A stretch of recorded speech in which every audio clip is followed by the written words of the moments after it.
You came to me in that hour of need, when I was so lost, so lonely. You came to me, took my breath away, showed me the right way, the way to lead. You filled my heart with love, showed me the light. Good afternoon and welcome to Islamic Reflections on Lama FM, featuring our very own scholar, Ustaza Maha Hamwoui. We are happy to be with you every day during this blessed month of Ramadan, the most beloved month to God, subhanallah wa ta'ala. And we look forward to this time with you as we learn together about Ramadan and its spiritual benefits.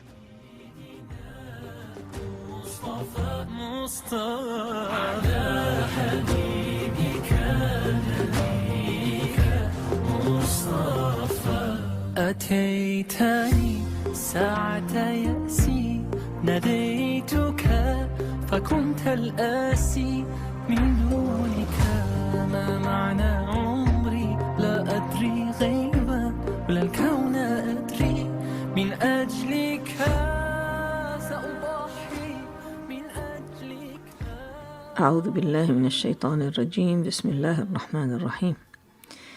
We are starting our session today, inshallah, trying to speak about the month of Ramadan, and in particular, of course, as-siyam in the month of Ramadan. This session is going to be concentrating on the very beginning of this subject, and I'm hoping that we will follow up this session by others that will complete the subject matter of Ramadan, what to do in it, what's recommended, and the benefits, of course, of all of that for us. So to begin the subject and to talk about it, we have to utilize, and we're going to be doing that a lot, the base of our information is going to be the Quran. And for the specific subject of as-siyam, fasting, and Ramadan, both, we're going to be actually, in fact, utilizing the verses in Surah Al-Baqarah, which is the second surah, the second chapter in the Quran, and it's called the heifer, or the cow, which is the largest surah in the Quran. These verses are beginning with the verse number 183, and I'm going to be reading that in Arabic and then I'll translate it. يا أيها الذين آمنوا كتب عليكم الصيام كما كتب على الذين من قبلكم لعلكم تتقون. Allah subhanahu wa ta'ala is saying to us in translation, O you who have believed, decreed upon you is fasting as it was decreed upon those before you, that you may become righteous. So to begin to understand, first of all, fasting was not decreed for the Muslims until the last third of the time of da'wah time, at the time that Rasulullah sallallahu alaihi wasallam was a prophet amongst his people, which was about 23 years. So the fasting in particular actually was not decreed in the very beginning as prayer was. Prayer was in the very, very beginning. It was in fact actually, I cannot say reformed. The timing for it has changed after 10 years of Rasulullah sallallahu alaihi wasallam has been a prophet as well, but the prayer itself was actually there from the very start. Not fasting though. Fasting came after Rasulullah sallallahu alaihi wasallam has moved to Medina, which actually makes it after at least 13 years of Rasulullah becoming a prophet, and in fact another 2 years or so as Rasulullah was in Medina, and that puts the fard, or the decree of fasting later in the years of the da'wah, or the time Rasulullah sallallahu alaihi wasallam has spent with his people. One might ask why that is. And I think the answer is very clear to all of us that fasting is not an easy task. It's in fact quite enduring, and you must be able to in fact have the capability, I suppose, physically, of course, because if a person is ill or even traveling, then you can in fact be actually excused from fasting. So now to actually go back to the idea of when Allah subhanahu wa ta'ala is saying to us, O you who believed. This is then the base. Before Allah subhanahu wa ta'ala has started the command, He said the base of that is in fact the fact that you people, specific people, have believed in Allah subhanahu wa ta'ala, have believed in the message of Rasulullah sallallahu alayhi wasallam, and have in fact been practicing that for a certain period of time, in the time of the revelation of the verses. For us now, we can understand it a little bit differently. For us now, we can understand it as in the sense of you who believe. It's a call. First of all, when you say in the Arabic language, yeah, it's actually a call. And when one calls onto another, that is actually to bring them closer. If you're calling your children, or if you're calling your parents, it is to bring one from a far away place to a closer place, and for them to answer you. And so Allah subhanahu wa ta'ala, when He says, Ya ayyuhalladhina amanu, He is in fact calling on the believers. And that is in a sense as well to say, you believed in me. You believe that whatever I had ordained for you is in fact what is good for you. And religiously, we must understand that there is in fact a verse in the Quran that explains to us the reasoning of all the commands of Allah subhanahu wa ta'ala. And He says in the Quran, He says that I had commanded that which is good for you, and I had forbidden you from doing these things, or whatever it is, these actions that are bad for you. So with that belief in mind, and with that in fact total trust in Allah subhanahu wa ta'ala, we actually then approach the Islamic religion, and we surrender, as we are called, the submitters and the surrenderers, then to the commands of Allah subhanahu wa ta'ala. And it is based on that submission and surrender that Allah subhanahu wa ta'ala is telling us, it is decreed upon you, believers, then the fasting. Well, what is fasting? Fasting actually, according to Rasulullah sallallahu alaihi wasallam, he says, as-sawmu as-sabru. Fasting is patience. And there is a verse in the Quran that says, إِنَّمَا يُوَفَّى الصَّابِرُونَ أَجْرَهُمْ بِغَيْرِ حِسَابٍ.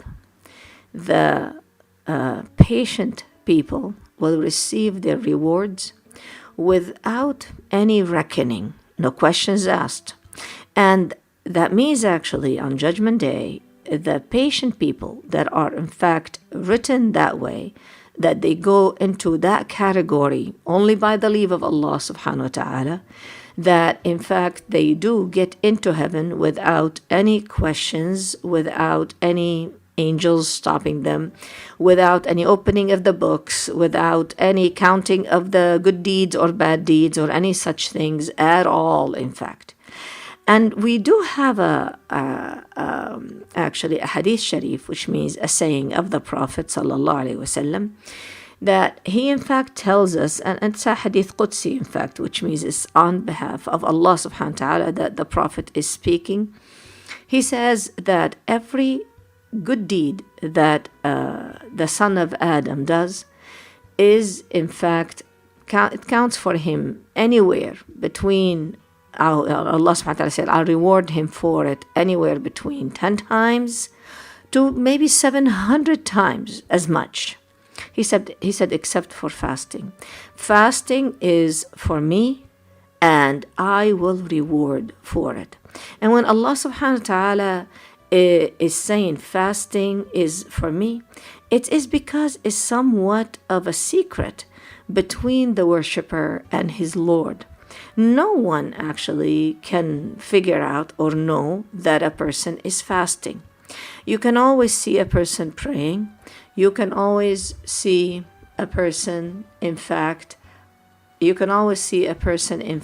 maybe giving charity.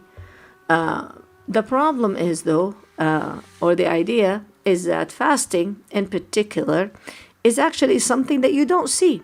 You cannot actually be a hypocrite as a fasting person. You might be saying to people, I'm fasting, but it is somewhat of a very, very secretive type of an action.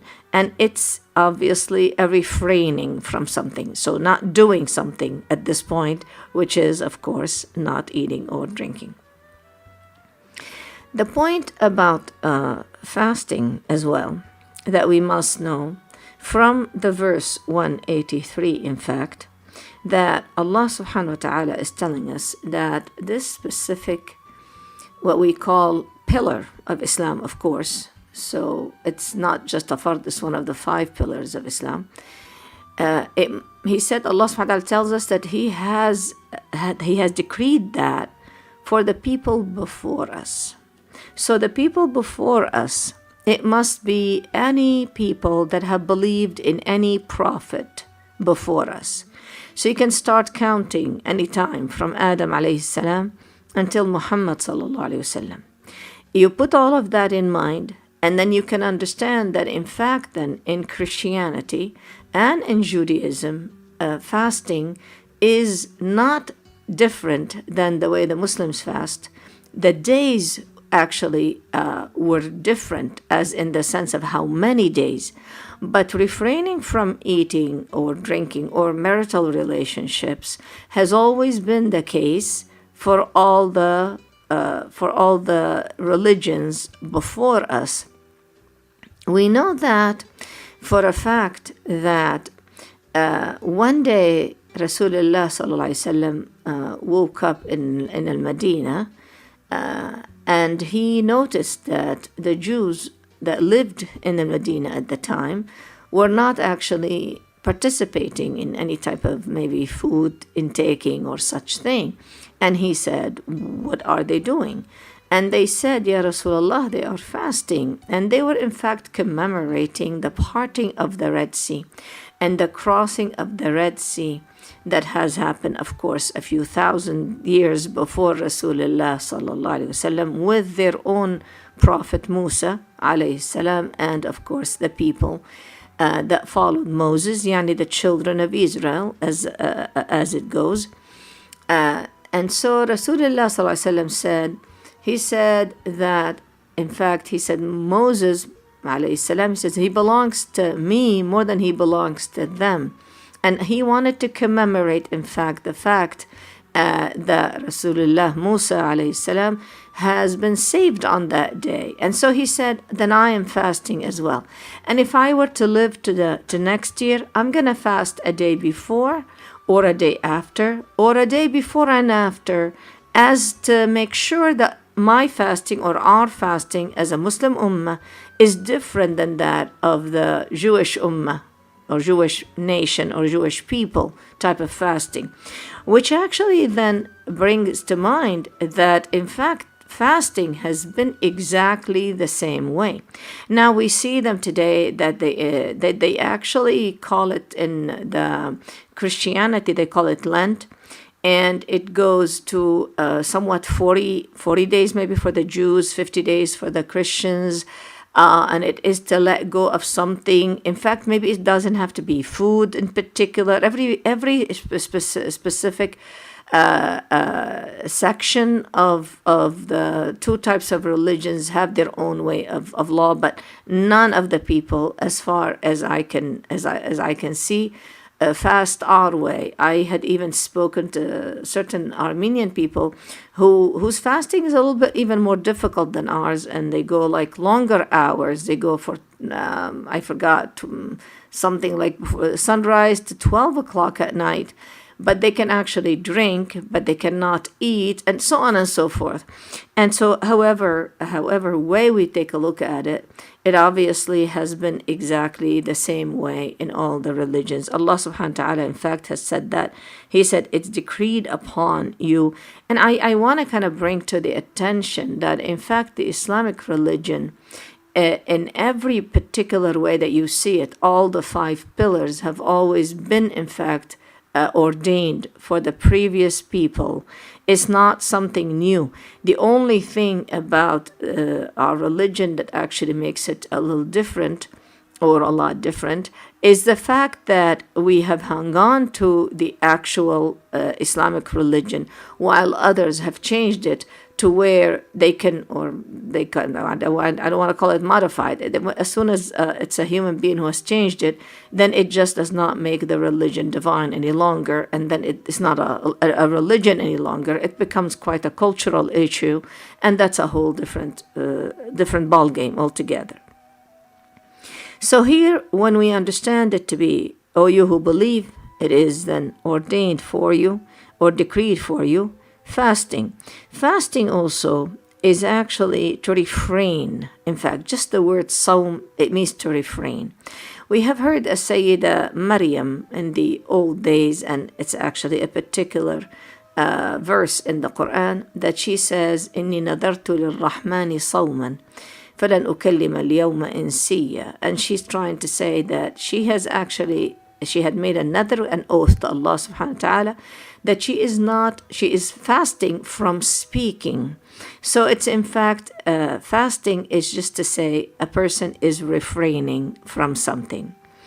Now, the last portion of our session, I like to just simply mention something here, that Allah subhanahu wa ta'ala is saying to us that Allah subhanahu wa ta'ala, He's saying that the reason that He had ordained fasting, that there is a specific reason, and that is لَعَلَّكُمْ تَتَّقُونَ. The benefit from fasting is actually, in particular here, the first one is actually you become righteous, at-taqwa. Now, we must understand that since what we have talked about in our session, we said that there is a verse in the Quran that says that Allah subhanahu wa ta'ala has made ordained or made must for us that which is good for us, and then made forbidden for us to refrain from, of course, that is that which is bad for us, and we trust in that totally. Still, Allah subhanahu wa ta'ala wants to bring to us certain benefits from this specific type of worship. Now, there is, in fact, in the Quran, benefits that are connected to other portions or the other 5 pillars. The one that goes and is standing, of course, above all of the other pillars, believing in the oneness of Allah subhanahu wa ta'ala, we really do not want to start listing the benefit of that this very moment, because that's quite endless, but I think we kind of pretty much understand the idea.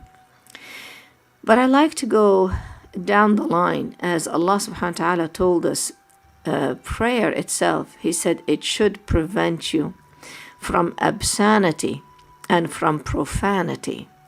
So prayer is supposed to modify the behavior of the person to where we become a lot more sensitive to that which is actually unacceptable by the nature of a humanity as Allah subhanahu wa ta'ala has created it in the first place. He talks about az-zakat, which is sadaqah, which is not quite sadaqah, but you understand, charity.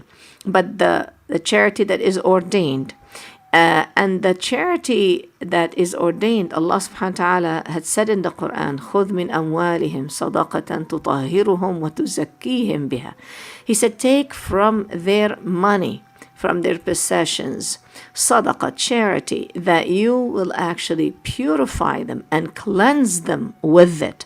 So as we pay up, actually, and as we give away from a specific amount of our money, that actually purifies and cleanses that which is left over with us, which then we begin to understand that that is a form of actually bringing a blessing into whatever possessions we have as a remainder with us. And finally, Allah subhanahu wa ta'ala talks about, and of course, Al-Hajj has its own merits, and it's in itself, of course, we understand it to be a renewal, and a renewal of, in fact, and a reunion with the rest of humanity. And that is, again, a whole other story. But that is, in a way, that is a meeting of the human community all together, and a reunion and a renewal of ties that should bring us, in fact, to understand one another tremendously. As for fasting itself, the very first merit, very first benefit from fasting is a taqwa. And I think I'm going to close with that, and I will speak to you about this in our next session. That will be session number 2 pertaining to fasting. Jazakumullahu khair, and I bid you salam. Salamu alaikum.